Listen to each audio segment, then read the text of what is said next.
आणि या सगळ्या युद्ध परिस्थितीचा फटका हा जसा देशामध्ये जाणवतोय तसा तो देशाबाहेर आखातामध्ये जे नागरिक कामधंद्यानिमित्त आहेत, कामगार म्हणून आहेत, त्यांना सुद्धा जाणवू लागलाय।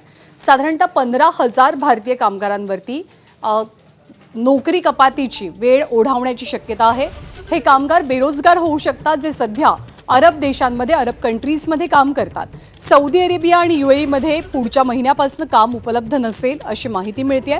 त्यामुळे भारतीय कामगारांना परत येण्यावाचून पर्याय नाहीये। पण विमानांची तिकीटं सध्या कामगारांच्या आवाक्याबाहेर आहेत। त्यामुळे त्यांचे भारतातले कुटुंबीय आणि अरब देशातले सगळे कामगार चिंतेत असून युद्ध लांबलं तर भारत सरकार कामगारांना परत आणणार का असा मुद्दा उपस्थित झालाय।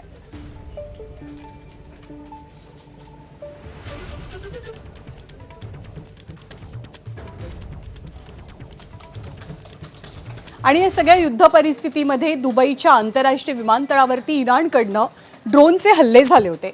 या हल्ल्यानंतर खबर